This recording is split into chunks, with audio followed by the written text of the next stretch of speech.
sabia que os contratos de locação em shoppings têm características diferentes das locações comuns? Esses contratos têm cláusulas e regras incomuns que iremos analisar nesse vídeo.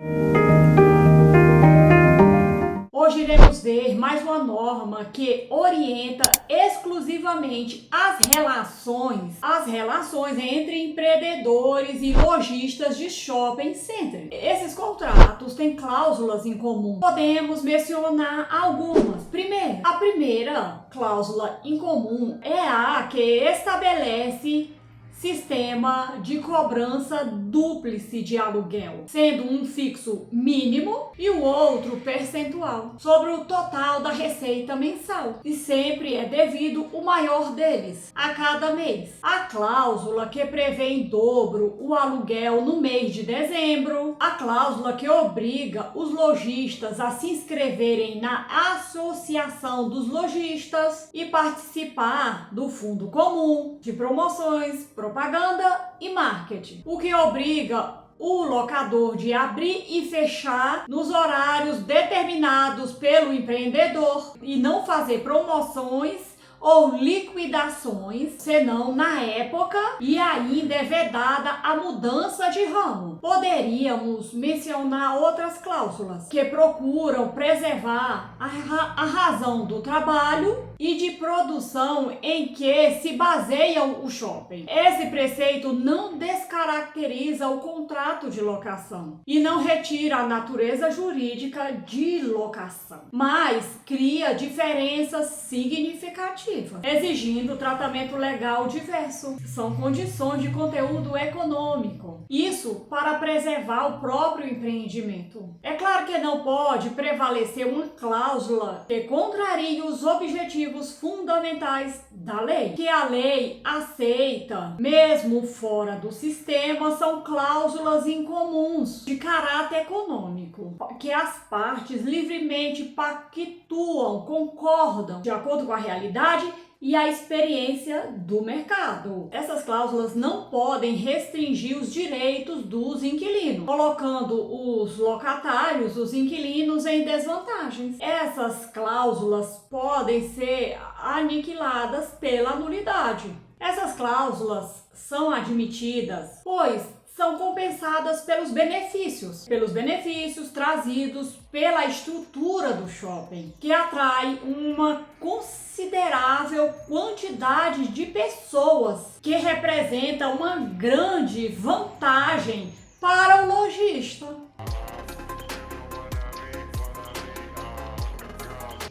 Você e quase toda a população, principalmente nos fins de semana ou épocas de festas, frequentam os shoppings e a maioria das pessoas que vão ao shopping acabam comprando produtos e serviços. Muitas dessas pessoas nem querem comprar nada, mas acabam não resistindo à tentação. Isso significa flertar com o pecado. Não adianta ir no shopping. Se tiver dinheiro ou cartão de crédito, vai comprar alguma coisa. Os contratos de locação em shopping centers tentam assegurar uma justa equação econômica, balança justa, beneficiando as partes de forma igualitária. Por isso é justificada essas cláusulas atípicas. A locação em espaços em shopping tem levantado controvérsias, especialmente no que se refere à cobrança da chamada impropriamente res esperata, que muitos confundem com luvas. A res esperata é uma cláusula comum em contratos de locação em espaços comerciais em shoppings ou centros comerciais. Ela consiste no pagamento feito pelo lojista ao empreendedor como forma de remunerar os investimentos realizados na montagem do empreendimento. O valor pago pelo lojista pelo lojista é para custear estudos de viabilidade econômica, planejamento prévio, pesquisa de mercado e outros fatores que contribuem para o sucesso do empreendimento, do negócio. Res esperata é uma expressão em latim que significa coisas esperadas. O entendimento sobre a cobrança do futuro locatário, uma quantia em dinheiro, como recompensa pela clientela que o shopping atrai para o lojista. Não podemos duvidar que o shopping é um irresistível polo de atração de consumidores, seduzidos pelas vantagens por ele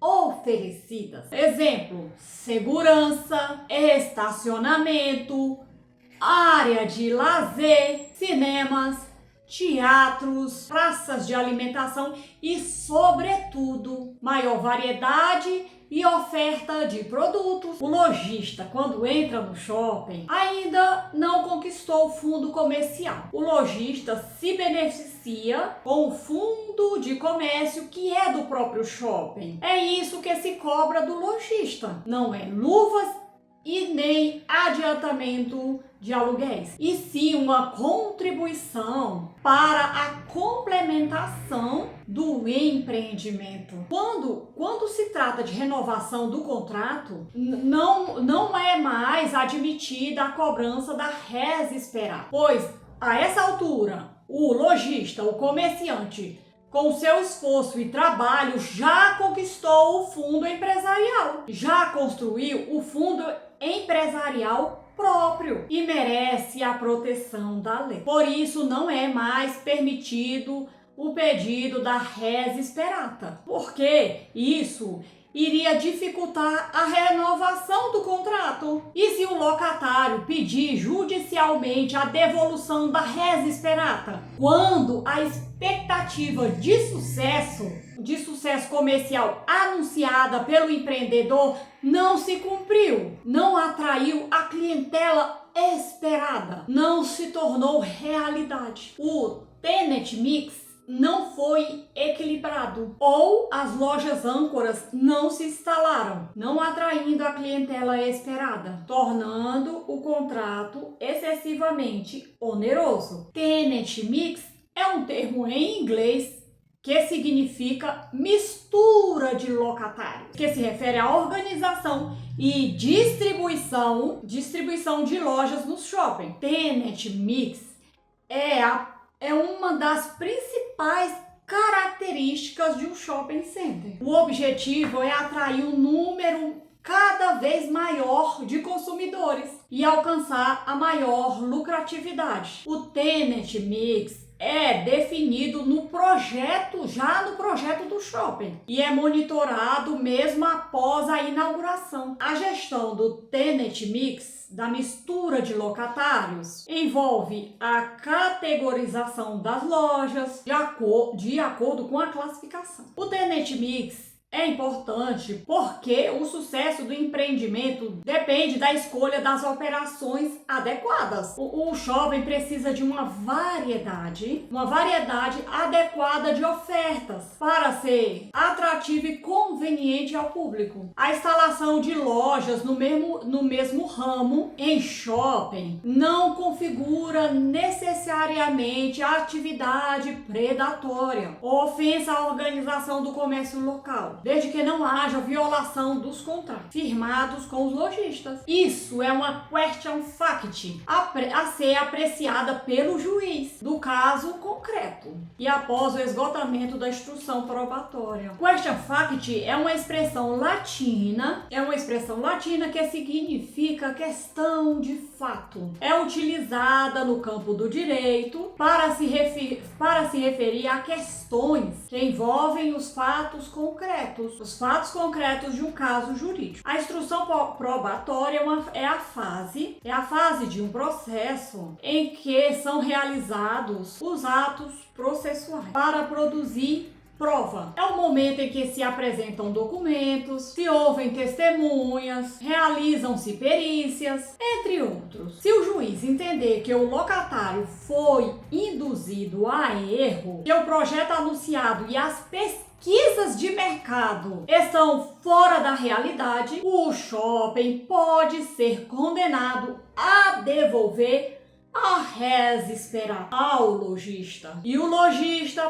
pode quebrar o contrato sem prejuízo. O lojista não será condenado a pagar a quebra do contrato. Agora vamos ver a análise dos impactos jurídicos em decorrência da crise de 2019 nas relações comerciais entre lojistas e empreendedores de shopping. Como sabemos, essa crise impôs o fechamento dos shoppings e, consequentemente, das lojas. Nesse contexto, o lojista ficou devendo ao shopping como valor fixo o aluguel mínimo reajustável e como valor móvel o chamado aluguel percentual, ligado à porcentagem incidente sobre o movimento de vendas. Esse último, que é o aluguel sobre a porcentagem de vendas, prevalece quando ultrapassa o aluguel mínimo reajustável. Com o completo fechamento do shopping, não tem como falar em aluguel percentual, pois não existe base de cálculo que possa incidir a porcentagem por causa da ausência de movimento de vendas. O que restou foi apenas o pagamento do aluguel mínimo reajustável pelo uso e proveito do espaço. Proveito esse que não estava sendo aproveitado. O que foi perguntado é se poderia ser reduzido o valor do aluguel mínimo a ser pago pelo lojista em razão da crise. Existem duas teses de defesa. A primeira é que apresenta a teoria da excessiva onerosidade, que permite a revisão do contrato. E a segunda tese sustenta que o lojista perdeu a escolha. Com relação à excessiva onerosidade, o TJ do Distrito Federal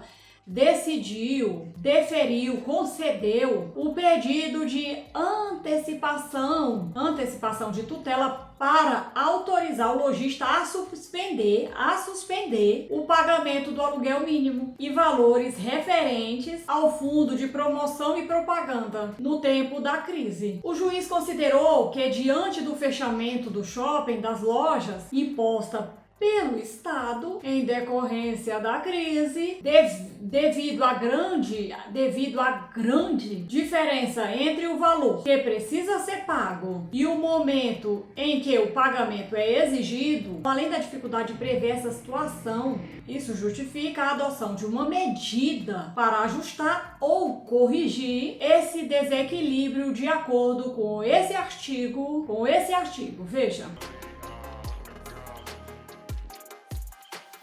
A incidência da teoria da excessiva onerosidade não parece ser a solução adequada para a hipótese em exame, pois não parece haver verdadeiro desequilíbrio contratual entre prestação, valor do aluguel mínimo, e contraprestação, cessão de uso e fruição do espaço da loja. Nesse caso, não dá para ver uma grande vantagem para o lojista em comparação com o empreendimento, porque ninguém prejudicou ninguém aqui, foi o Estado que prejudicou. A verdade é que o surgimento de impossibilidade que surgiu para impedir o lojista de usar e fruir plenamente do espaço diante do fechamento imposto ao shopping e às lojas em razão de fatores alheios à vontade das partes. O que aconteceu em 2019 se assemelha com esse artigo que eu vou ler para você.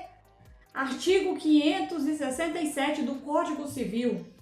Se durante a locação se deteriorar a coisa alugada sem culpa do locatário, e este caberá pedir redução proporcional do aluguel ou resolver o contrato, caso já não sirva a coisa para o fim a que se destina. Porque todos foram prejudicados. Não houve quem não fosse prejudicado nessa relação entre shopping e empreendedor. É importante analisar o caso específico para chegar a uma solução adequado. O juiz vai considerar que os contratos de shopping têm características diferentes das locações comuns, devendo sempre buscar soluções que equilibram os interesses de todos os envolvidos, respeitando os princípios da boa-fé objetiva. É preciso examinar se o empreendedor, ao fazer o lançamento, fez propaganda enganosa, típica conduta de má-fé. Vejam que o empreendedor não pode cobrar do inquilino. Os shoppings costumam ter equipamentos modernos de conforto, segurança e lazer, oferecendo um certo luxo na decoração, com materiais sofisticados. Os custos de manutenção do shopping são altos e são rateados entre os lojistas, na proporção de suas áreas ocupadas, assim como ocorre no condomínio edilício. O prédio geralmente pertence a uma pessoa jurídica, mas não há impedimento para dividir as despesas de conservação e administração do empreendimento. A lei não permite que as despesas da linha A, B e D do parágrafo único do artigo 22 sejam repassadas aos lojistas. E quais são essas despesas? A primeira despesa é da linha A, que se refere às obras de reformas ou acréscimos que interessam a estrutura integral do imóvel, que é do interesse do empreendedor e se incorpora ao seu patrimônio. A segunda despesa é da linha B. Fala da pintura das fachadas e das empenas, postos de aeração, iluminação, esquadrias internas, esquadrias externas. A justificativa é que o inquilino não contribuiu diretamente para o desgaste dessas áreas, o que só se pode atribuir com o passar do tempo. Terceira despesa, que é a despesa da linha D, que inclui indenizações trabalhistas e previdenciárias pela dispensa de empregados ocorridas em data anterior ao início da locação. Também é proibido cobrar dos lojistas as despesas com obras ou substituição de equipamentos que modifiquem o projeto. Um memorial descritivo da data do habite-se e obras de paisagismo nas partes comuns. Em sentido contrário, os locatários deverão arcar as despesas destinadas a repor as condições de habitabilidade do prédio pela instalação de equipamentos de segurança, de incêndio, de telefonia, de intercomunicação, de esporte e de lazer, e pela constituição do fundo de reserva. Essas são consideradas despesas extraordinárias do condomínio edilício, que são cobradas exclusivamente dos locadores. Se isso prejudica o lojista, eu não sei, mas tem doutrinadores que dizem que essas verbas cobradas dos lojistas são prejudiciais. Veja esse parágrafo. As despesas autorizadas devem estar na previsão orçamentária e o pagamento só será feito após a apresentação e correção dos documentos, e o lojista tem direito a exigir comprovação. Na lei, a Associação dos Lojistas está legitimada para exigir a demonstração das despesas. Se o empreendedor não cooperar, a parte interessada, que é o inquilino, o lojista, pode recorrer à justiça para que os documentos sejam apresentados, garantindo o cumprimento da obrigação de exibição de documentos. Também, se o empreendedor falhar em agir ou cumprir algo acordado, o locatário poderá, por medida de precaução, depositar o valor correspondente de forma segura e controlada. Nós não terminamos por aqui, porque eu vou deixar uns salmos para abençoar a sua vida. Salmo 54. Vem com a força do teu nome, ó Deus, e salva-me, defende-me com o teu grande poder. Ouve minha oração, ó Deus, escuta minha súplica. Pois desconhecidos me atacam, pessoas violentas tentam me matar.